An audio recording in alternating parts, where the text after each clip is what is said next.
Obama surrendered twice today. And I think it deserves to be brought to the country's attention. The more outrageous involves the killing of 2 young Americans and wounding of 4 others in Afghanistan.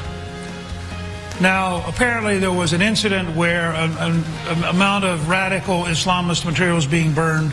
Apparently the Koran was part of that. That has now been blown into a huge incident by various fanatics in Afghanistan. The president apologized for the burning. But I haven't seen the president demand that the government of Afghanistan apologize for the killing of 2 young Americans. He is consistently apologizing to people who do not deserve the apology of the President of the United States, period.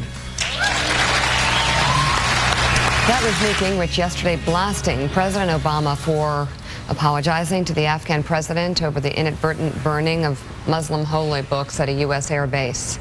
The incident triggered days of violent demonstrations, including a protest yesterday where 2 American troops were killed by a man wearing an Afghan army uniform. Even some members of the Afghan parliament are encouraging jihad. Why are we in Afghanistan?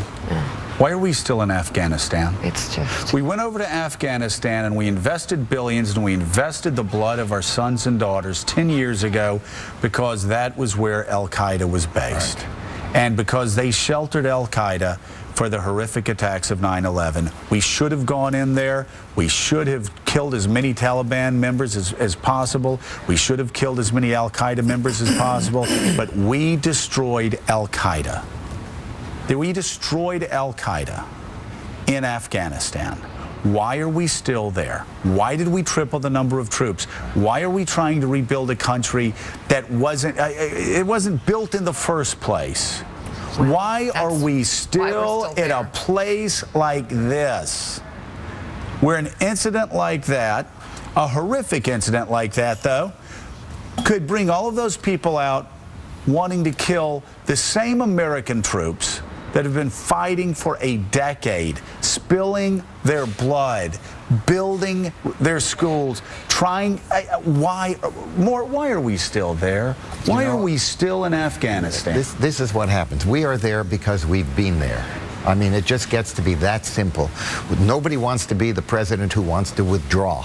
But I agree with you completely in what you're saying. It is, at this stage, it makes no sense whatever. We are wasting blood and treasure in that order on a country which will never appreciate. That country is so corrupt today, it just makes you, it's disgusting. And we are sitting there providing the means for that corruption on every level. You know, if the President John Meacham had wanted to apologize to the Afghan people, if he wanted to apologize to Muslims worldwide, fine. That's fine. But to Karzai, to a corrupt leader that has said publicly he'd consider switching sides to the Taliban, I mean, we are in effect sending our sons and daughters to die to prop up Karzai, one of the most corrupt leaders on the planet.